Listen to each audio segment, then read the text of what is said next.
Next children, variable reserve ratio cash reserve ratio nan பார்த்தோம். Next இதில் statutory liquidity ratio அப்படின்னு பார்க்குறோம். SLR is the amount which a bank has to maintain in the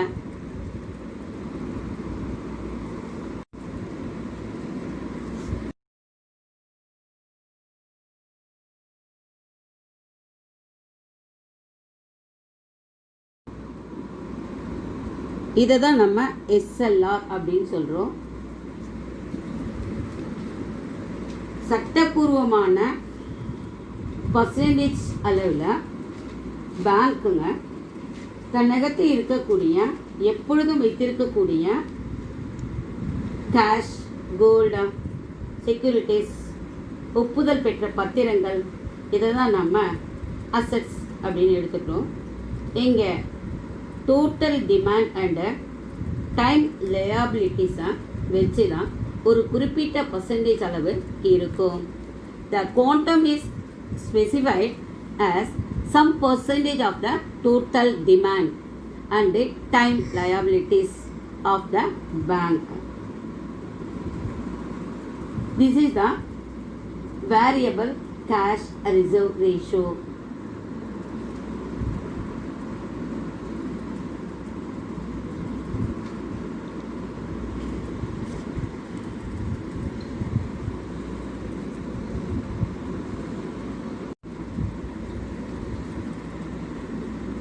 Methods of credit control. Second one, qualitative or selective method of credit control. கடன் தன்மையை கட்டுப்படுத்தக்கூடிய இன்னொரு வழிமுறை.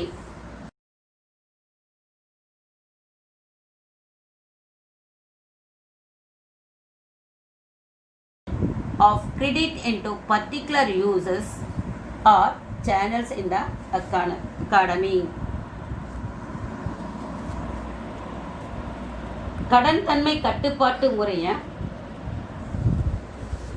தெரிந்தெடுத்த துறைகள்லாம் industries, trade, next கடன் கட்டுப்பாட்டு அதனை கொண்டு வந்தோம்.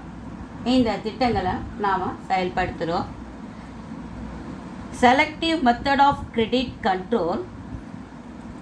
It is the improvement of the credit and the development of the economy. Qualitative method is the main objective is to control and regulate the flow of the credit into a particular industries or business. Listen children. Qualitative method, frequent method of the credit control under the selective method. First one, rationing of credit, direct action, moral persuasion, method of publicity, regulation of consumers credit. Last one, marginal requirements on security loan. These are the selective method of credit control.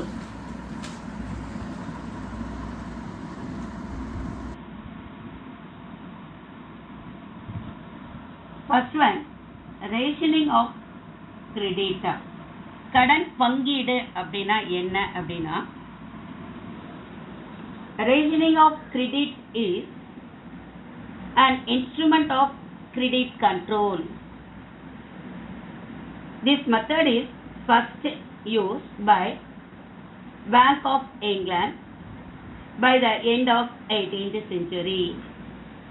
Rationing of credit control main aim to control and regulate the purposes for which credit is granted by commercial bank. கடன் பங்கீடு அப்படிங்கிறது நாட்டினுடைய பணத்தின் அளிப்பு சூழ்நிலைகளுக்கு ஏற்ப அந்த கடன் நோக்கங்களை பட்டியலிட்டு வரையறுத்து அதன் மூலம் கடன் கட்டுப்பாட்டை கொண்டு வருது. There are the two types for the rationing of credit.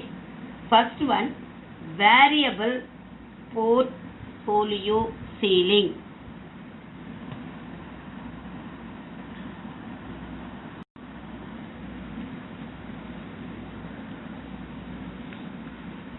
First method, variable portfolio ceiling.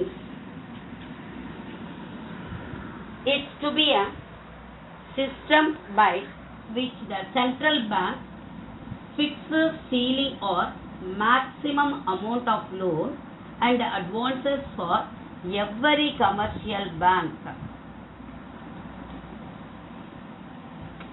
மாறும் தொகுப்பு வரையறை அப்படின்னா எங்க கமர்ஷியல் பேங்க் எந்த அளவுக்கு அதிகபட்சமான லோன் அண்ட் அட்வான்ஸை கொடுக்கலாம் அப்படிங்கிறத தான் நாம் வேரியபிள் போர்ட்ஃபோலியோவில் சென்ட்ரல் பேங்க் வரையறுத்து கொடுக்குது. Next one, variable capital assets ratio. It refers to the system by which the certain bank fixes the ratio which the capital of the commercial bank should have to the total assets of the bank. Variable capital assets ratio, மாறும் மூலதன சொத்து விகிதம். எங்க மாறும் மூலதன சொத்து விகிதம் அப்படின்னா எங்க கமர்ஷியல் பேங்க் தங்களுடைய அசெட்ஸ்ல எந்த அளவு மூலதனமாக கேபிட்டல்ஸை வைத்து கொள்ளலாம் அப்படின்னு சென்ட்ரல் பேங்க் வரையறை செய்யுது.